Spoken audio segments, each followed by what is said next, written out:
filet that is printed through these irons. And does this fillet look, smell, taste, and have the nutritional value of an actual fish? So it tasted amazing. It smelled as a fish. It's almost exactly the same. It's not 100% exactly the same because it didn't contain 100% cultivated fish ingredients. It was the only portion. But the nutritional value can be tailored. So you have a software that determines exactly what will be the composition of this fillet. Will be more fatty, less fatty, more protein inside, less protein inside. Everything can be tailored for one need. Well, sign me up for more fat because I love that. Is it possible to print other things besides fish yet, like say a steak and a hamburger? And if not, how long is that going to take?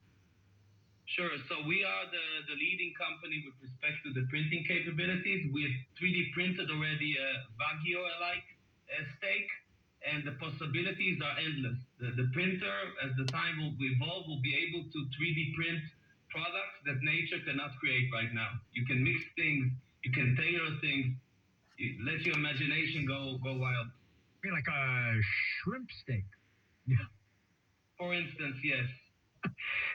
Is this the kind of thing that you envision having in people's homes, like they now have, an oven or a microwave? At some point in the not too distant future, do you envision people having a food printer at home, and they would just, as we said in the lead-in, come home and throw in some cells or however they would get the ingredients and print up their dinner? So it's a step-by-step process. First of all, we are tailoring our printers to be scalable. So they're intended to be as factories, not in one's home, but in the future, for sure, we can see these printers as the one that showcased the printing of the first ever 3D printed fish fillet. It's not such a big printer, so for sure, in the future, we will see these printers at homes, printing whatever family wants to print. So for now, this is kind of on an industrial scale.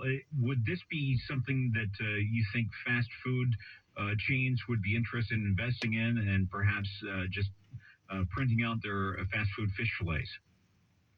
I think that the picture here is much broader.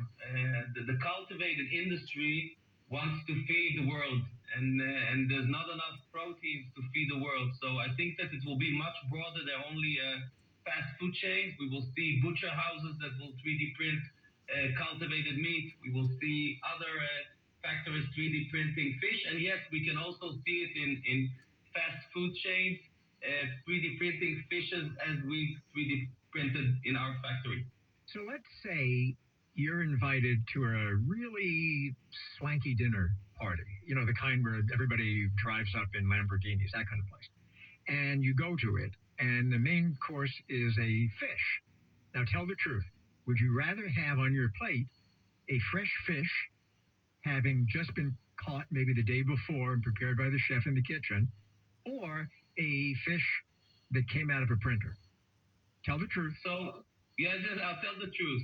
I think that it's a process.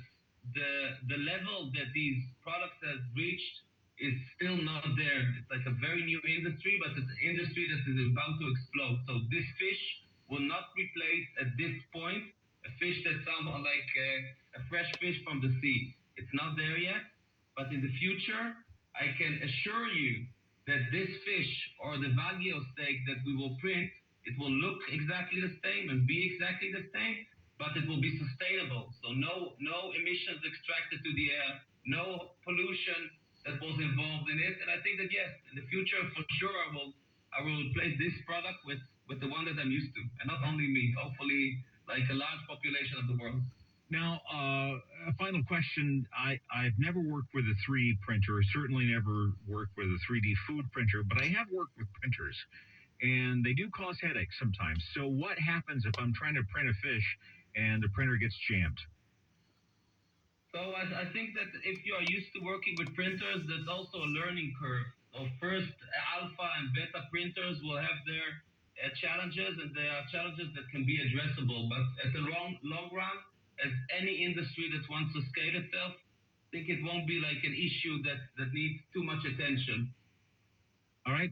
Thank you so much. That's Arik Kaufmann, CEO of Stakeholder Foods, making the printed fish meal. So that's the future. We'll have our food printed for us. We could put a food printer right here in the studio. We have enough trouble getting our regular printers to work, let alone a printer. This raises an issue that I would like to bring up with the producers of In-Depth, Charles, and you can help me out by helping to push for this. Whenever we do a food segment, we should be able to eat said food.